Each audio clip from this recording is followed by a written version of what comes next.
Hello friends, मैं गौरव और पंडित जवाहरलाल नेहरू का नाम तो इंडिया का हर बच्चा जानता है, लेकिन क्या आप ये जानते हो कि उनका जन्म एक रेड लाइट एरिया में अपने शरीर का सौदा करने वाली औरतों के बीच हुआ था। पर इसमें क्या है, कीचड़ में ही तो कमल खिलता है। अगर आप ऐसा सोच रहे हो तो जरा एक नजर इन तस्वीरों पर भी डाल लो। अब आपका क्या ख्याल है? लेकिन सिर्फ जवाहरलाल नेहरू ही नहीं, उनकी इकलौती बेटी इंदिरा नेहरू गांधी कैसे बनी, क्या इस सच का अंदाजा भी आपको है? अगर नहीं तो आज इसकी कहानी भी आप जान जाओगे। पर जिस बात से आप सबसे ज्यादा अनजान है वो ये है कि पंडित जवाहरलाल नेहरू का खानदान हिंदुओं का नहीं, असल में सुन्नी मुस्लिम्स का वंशज है। बट बात ये है ना कि आखिर फिर वो मुस्लिम से हिंदू क्यों बने या हिंदू नाम क्यों अपनाया? क्या इसके पीछे कोई गहरी वजह थी? तो चलिए आपको नेहरू और इंदिरा गांधी के परिवार के कुछ ऐसे ही संगीन, अनजान और काले राजों से रूबरू करवाता हूँ हमारे आज के इस वीडियो में, जिसका टाइटल है पंडित जवाहरलाल नेहरू और गांधी परिवार का काला सच जो देश से छुपाया गया। नंबर 1, पंडित जवाहरलाल नेहरू।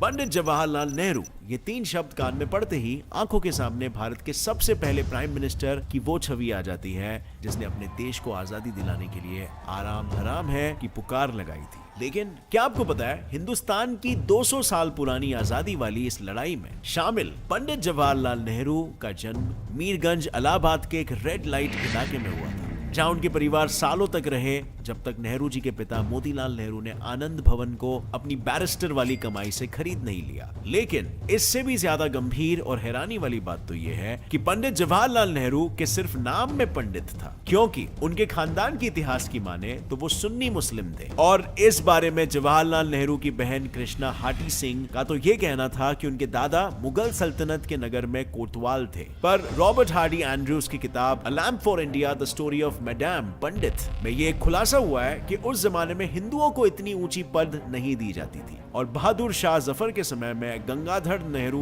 नामक इंसान ही नहीं था। मतलब जवाहरलाल नेहरू के दादा गंगाधर उर्फ घियासुद्दीन काजी ने अपना नाम गंगाधर रख के नाम के आगे नेहरू सरनेम खुद ही लगाया था, जिसका मतलब होता है नहर के पास वाले नेहरू। लेकिन उन्हें अपना नाम बदलना क्यों पड़ा? तो दोस्तों, असल में जब अंग्रेजों ने दिल्ली की हुकूमत को हरा दिया था तो वो लोग हिंदू राजा महाराजा के जैसे मुसलमानों को जिंदा छोड़कर दुश्मन की फौज खड़ी होने का चांस नहीं लेना चाहते थे, और इसीलिए अपनी जान बचाने के लिए घियासुद्दीन ने अपना नाम गंगाधर नेहरू रख लिया और कश्मीरी ब्राह्मण का भेष धारण कर लिया, जिसकी मदद से वो कश्मीर से आगरा शिफ्ट हो गए। लेकिन घियासुद्दीन के वंश का नाम रोशन करने वाले जवाहरलाल नेहरू की अगर हम बात करें तो उस जमाने में ये एक बहुत ही रंगीन किस्म के इंसान थे।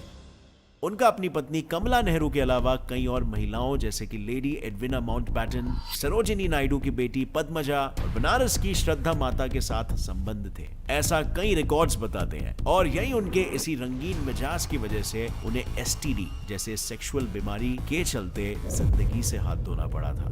अब फ्रेंड्स, काफी सारे रिपोर्ट्स ऐसा कहते हैं, बट काफी सारे रिपोर्ट्स ऐसा भी कहते हैं कि कॉन्स्पिरेसी थियरीज भी हो सकती है। सो ये मैं आप पर छोड़ देता हूं कि आप इस पर सर्च कर सकते हो, और अगर आपको कोई ठोस सबूत मिलता है तो नीचे डिस्क्रिप्शन में बिल्कुल शेयर करना। नंबर 2, इंदिरा गांधी और फिरोज खान। करता था सो क्यों किया, अब बारी क्यों पछताए, बोया पेड़ बाबुल का आम कहां से खाए। इस दोहे वाली बात नेहरू के परिवार के लिए बिल्कुल सच है। मतलब जिस तरह टीबी से जूझती अपनी बीवी कमला नेहरू को मौत की छाया पर छोड़कर नेहरू जी के देश और दुनिया की अनगिनत रंगों में रंगरालियां मनाने के किस्से हैं, उसी तरह उनकी इकलौती बेटी इंदिरा गांधी के भी आज कई सारे किस्से दुनिया भर में मशहूर हैं। अगर अमेरिका की जानी मानी लेखिका कैथरीन फ्रैंक की किताब the life of Indira Nehru Gandhi, जिसमें उन्होंने इंदिरा गांधी की प्रेम प्रसंगों की बातें बताई है, उसकी अगर हम माने तो इंदिरा का शांति निकेतन में पढ़ाई के दौरान उनके जर्मन टीचर के साथ संबंध था, जिसके चलते रविंद्रनाथ टैगोर ने इंदिरा को वहां से निकाल तक दिया।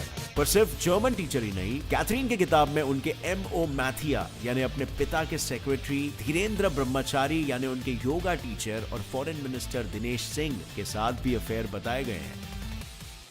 और इन बातों में कितनी सच्चाई है और कितनी बातें बेफिजूल की है, इसका फैसला मैं आप ही पर छोड़ देता हूं, क्योंकि हर किसी का अपना राय है इस पर। हालांकि हमेशा अपने घर से दूर रही, अपने पिता और बीमारी की हालत से लड़ती अपनी माँ के बीच इंदिरा बचपन से ही बहुत अकेली थी और इसी अकेलेपन का फायदा फिरोज खान, जो आनंद भवन में जरूरी चीजों के साथ शराब पहुंचाने का काम करते थे, उन्होंने उठाया, ऐसा लोगों का कहना है। मतलब फिरोज खान ने अकेली इंदिरा को सहानुभूति देकर उन्हें अपने प्यार में ऐसा फंसाया कि इंदिरा ने फिरोज से लंदन के मस्जिद में निकाह कर ली। पर इस बात का पता चलते ही नेहरू बहुत नाराज हुए, लेकिन वो कुछ कर बैठे। इससे पहले महात्मा गांधी, जो नेहरू के करीबी दोस्त थे और जिन्हें फिरोज खान अपना आदर्श मानते थे, उन्होंने नेहरू और फिरोज दोनों को समझाया और फिरोज को तो उन्होंने अपना सरनेम बदलने की सलाह तक दे दी थी, जिससे वो बिना अपना धर्म बदले आसानी से लोगों के आक्रोश से बच सकते थे। तो बस फिरोज खान बन गए फिरोज गांधी और उन्होंने हिंदू धर्म से एक बार फिर इंदिरा से शादी करके उसे इंदिरा गांधी का नाम दे दिया।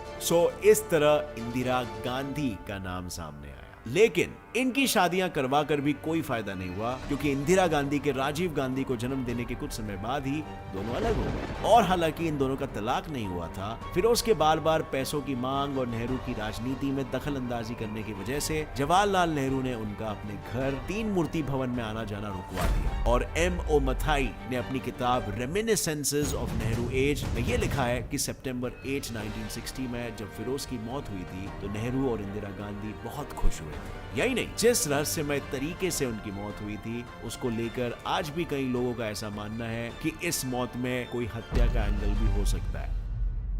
नंबर 3, संजय गांधी और राजीव गांधी। अब फ्रेंड्स, फिरोज गांधी अकेले नहीं थे जिन्होंने इंदिरा गांधी को धमकियां दी थी। इंदिरा गांधी के अपने बेटे संजय गांधी भी अपनी मां को अपने गुनाहों पर पर्दा डालकर खुद को बचाने के लिए धमकियां दिया करते थे। और पता है, संजय गांधी का नाम पहले संजय नहीं, अपने बड़े भाई राजीव से मिलता जुलता यानी संजीव गांधी था। लेकिन एक बार संजीव गांधी लंदन पुलिस द्वारा इंग्लैंड में कार की चोरी के केस में पकड़े गए थे और इस केस में वो ऐसे फंसे थे कि उनका पासपोर्ट तक जब्त हो गया। हालांकि अपने नाना और मां के पावर के चलते उन्हें लंदन और भारत के हाई कमिश्नर कृष्ण मेनन ने बिना देरी के छुड़वा लिया, लेकिन इनका नाम संजीव गांधी नए पासपोर्ट के चलते संजय गांधी हो गया। मतलब पीढ़ी दर पीढ़ी नेहरू से लेकर गांधी परिवार के चिराग अपने नाम ऐसे बदल लेते हैं जैसे गंजी बनियान बदल रहे हो। पर आखिर इंदिरा गांधी संजय के काले करतूतों के बावजूद चुपचाप तमाशा क्यों देख रही थी? पता है, क्योंकि संजय गांधी को अपने असली पिता का नाम पता चल चुका था, यानी संजय गांधी फिरोज गांधी के बेटे नहीं थे। और इसी का फायदा उठाकर संजय अपनी मन मर्जी से सारे कांड पर कांड किए जा रहे थे। जैसे संजय गांधी की मेनका आनंद से हुई उनकी शादी भी संजय की गलतियों पर एक पर्दा ही था। मतलब मोहम्मद यूनुस की किताब पर्सन्स, पैशन एंड पॉलिटिक्स में ये साफ लिखा है कि संजय ने मुस्लिम तौर तरीकों से मेनका से शादी की थी, और वो भी इसीलिए क्योंकि मेनका संजय के बच्चे की मां बनने वाली थी, जिसकी वजह से मेनका के पिता कर्नल टारलोचन सिंह आनंद ने संजय गांधी को जान से मारने की धमकी दे दी थी। और इसी सब के चलते संजय गांधी को मेनका गांधी से शादी करनी पड़ी ताकि समाज में उनकी नाक ऊंची रह सके। लेकिन फिर फिरोज खान की तरह इंदिरा गांधी के रास्ते का रोड़ा बने संजय की अकिस्मत मौत प्लेन दुर्घटना में हो गई, और फिरोज की तरह संजय की मौत का जिम्मेदार भी लोग इंदिरा गांधी को ही बताते हैं, जिन्होंने आधे में ही अपने बेटे की मौत के केस की इन्वेस्टिगेशन को रुकवा दिया था। और जब इंदिरा गांधी के पापा से लेकर छोटे बेटे की बातें मैंने आपको बताई दी है, तो चलिए मैं आपको इंदिरा गांधी के बड़े बेटे राजीव गांधी की राम कहानी भी बताई देता हूँ, जिन्होंने दुनिया को ये दिया था, मैं पप्पू हूँ। मतलब राजीव गांधी सोनिया गांधी, जो तब सोनिया माइनो नामक इटली की नारी थी, उनकी प्यारी प्यारी आंखों में ऐसे पड़े थे कि उन्होंने उनसे शादी करने के लिए अपने खानदान का नाम बदलने वाली प्रथा के चलते अपना नाम बदल लिया था। और सिर्फ अपना नाम ही नहीं, इन्होंने अपना धर्म भी बदल लिया था, जिसके बाद ये हंसी खुशी अपनी बीवी और 2 बच्चों के साथ रह रहे थे। लेकिन फिर इंदिरा गांधी ने इनकी इंडियन तरीके से शादी करवाई और इनके दोनों बच्चे बियांका, जिसका नाम आज प्रियंका है, और रॉल, जिसे हम राहुल गांधी बुलाते हैं, ये नाम रख दिया। मतलब नाम बदलना तो इनके खानदान का फेवरेट टाइम पास है। अब फ्रेंड्स, यहाँ पर भी काफी सारे रिपोर्ट्स ऐसा कहते हैं, बट काफी सारे ऐसे भी कहते हैं, इस डायरेक्शन में भी दर्शाते हैं कि कॉन्स्पिरेसी थियरीज हो सकती है। सो इस पर भी अगर आपको कुछ इनसाइट्स मिलता है तो नीचे कमेंट्स में वो बता सकते हो, और आइए ढूंढते हैं कि क्या ये सच है कि ये कॉन्स्पिरेसी थियरीज है। अब आपको मैंने इनकी कहानी तो सुना दी है, लेकिन अब आपकी बारी है। आप मुझे ये बताओ कि गांधी परिवार के इस काले सच में किस सच ने आपके होश उड़ा दिए? I mean, इतने बार नाम बदलने का मतलब क्या होता है भाई? ऐसा लगता नहीं आपको कि दाल में कुछ तो काला है। वीडियो से कुछ नया जानने मिला तो एक लाइक जरूर ठोकना। अगर ऐसे इंटरेस्टिंग इन्फॉर्मेटिव वीडियोस आप आगे भी देखना चाहते हो तो अभी चैनल को सब्सक्राइब कर लो और बेल नोटिफिकेशन ऑन कर लो ताकि आगे आने वाली हमारी कोई भी वीडियो की अपडेट आप मिस ना कर सको। With that said, as always, stay curious, keep learning and keep growing. Jai Hind!